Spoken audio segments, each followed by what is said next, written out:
guys, this is David, Faith Weights and Protein Shakes, and today I wanted to talk to you guys about the financial reset. Now, first I want to say that this is not financial advice, and I also want to state that I've lived poor most of my life, and I've always preached blessed is the poor. I've never been a prosperity preacher, but the Lord has shown me that there is going to be a season, a very short season, with a wealth transfer and a financial reset.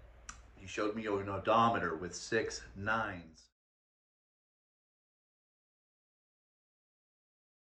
And it was about to turn over and reset itself. And I said, Lord, I've seen this before. And then I woke up and I made a video about this a month ago.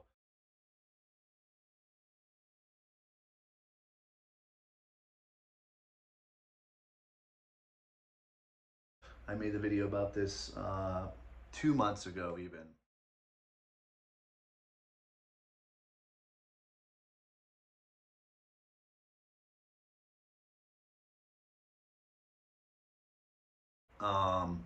Couple videos. So let's see, we are in November. I made one in October at least, and I made one in September, maybe even further back, but at least those that far back in 2025. Just want this to be on record because the Lord does nothing without revealing his plan to his servants, the prophets. Now, I'm not claiming to be a prophet, but I do have Jesus living in my body, and he does sometimes use this vessel. And it's wonderful that we can just be, we carry this glory in earthen vessels, that the excellency of the glory might be known of him and not of us. And so anyways, my wife was also given a dream where her and I were taken into this room with these nice desks and furniture, and there was a man behind the desk, and he handed us a check, and she said, "What? $2 billion?" He said, "No, $20 billion." He said, "This is your inheritance." So anyways,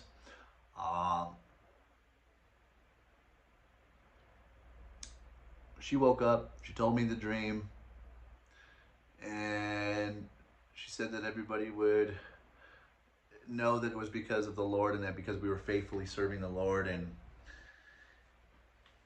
it would be used for his kingdom. It would be used to advance his kingdom, and it would only be given to 1% of the Christians, the ones that really would use it for his kingdom, and the ones that have been faithful with the finances he's given them so far.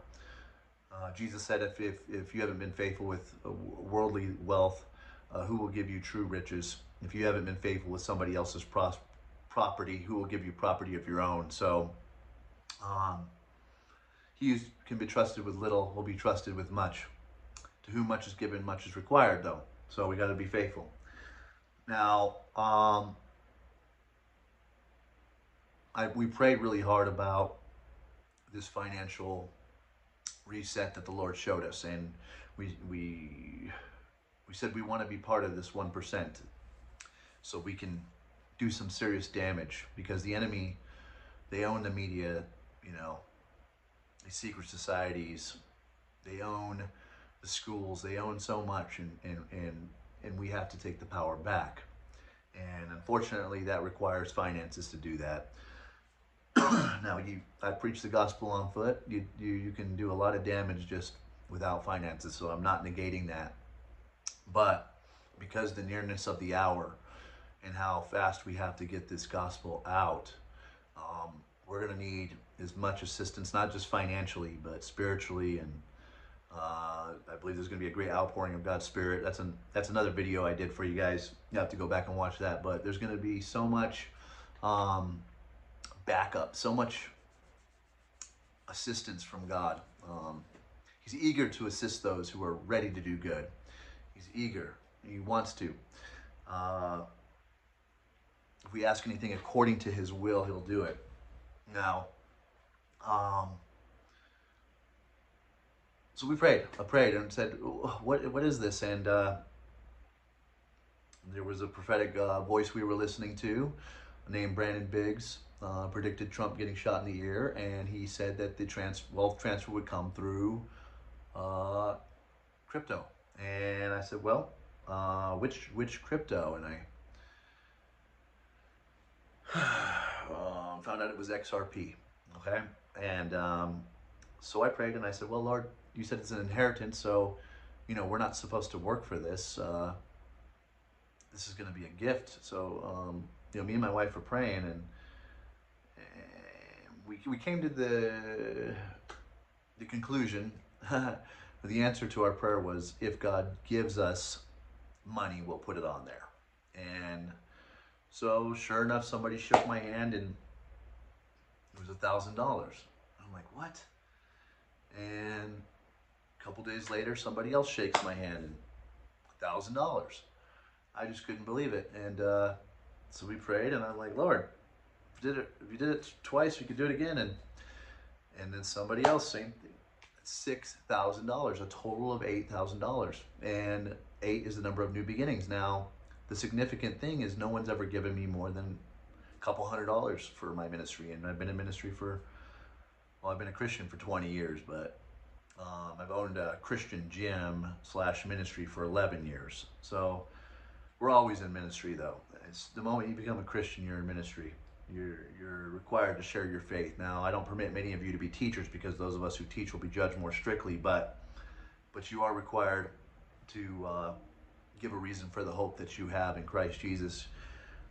You are not to be ashamed of the gospel, for it's the power of salvation to all who believe. But anyways, so it was miraculous, and I talked to these people, and none of them knew about each other, and it just didn't make sense. The natural, but I knew it was because we prayed, and so we did put that on that specific cryptocurrency that we were praying about.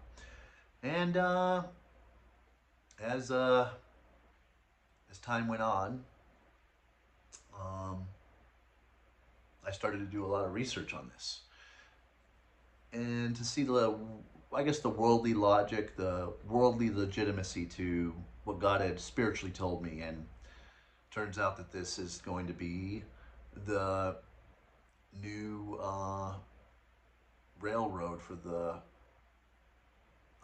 cross-border payments, for the new one world banking system, which will eventually be the mark of the beast. So eventually this will all crash, and us as Christians are not allowed to use this system when it gets to that point. When they start telling you to put a mark in the right hand of the forehead, you need to be willing to give up your life. And but anyways, I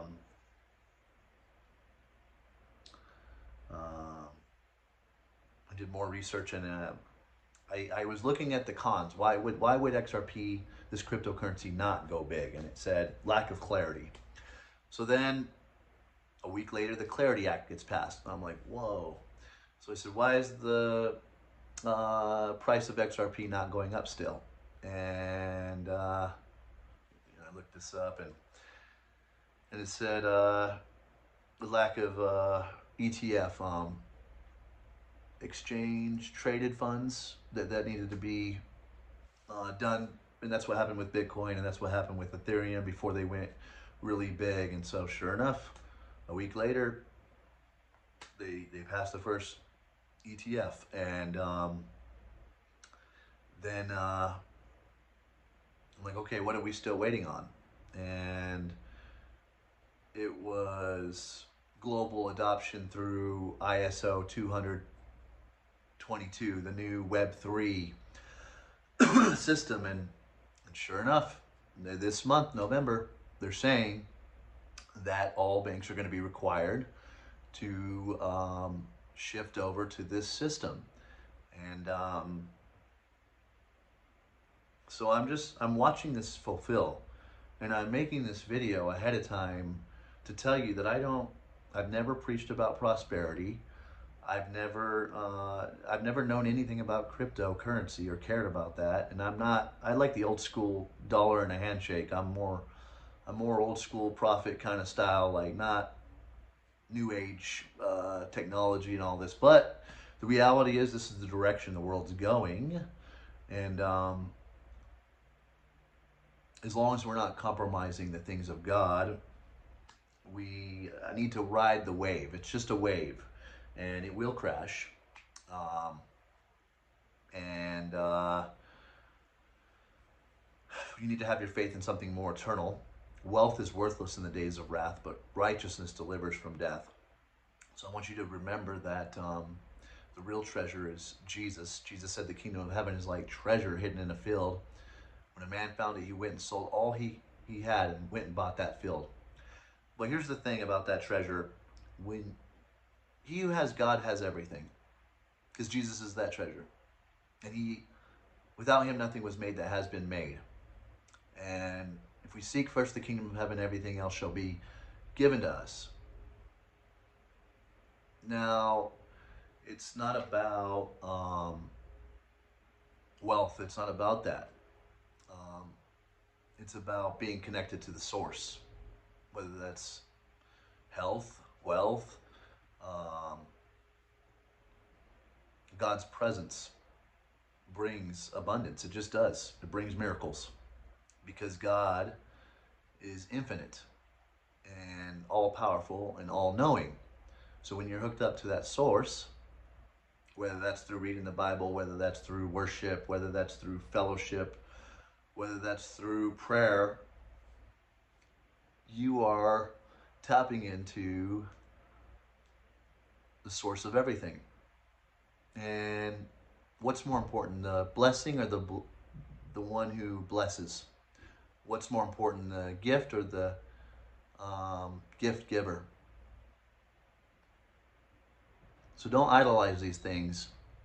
They're just tools that can be used for His glory. And I'm not going to be responsible for any of you guys making any bad decisions. So I want you to pray before you invest in anything. And because this kind of money would destroy somebody if they're not using it responsibly. So make sure you hear from God for yourself. He said, "My sheep will know my voice, and a stranger's voice they will not follow." Won't you listen to His voice today? Thanks for joining me. God bless.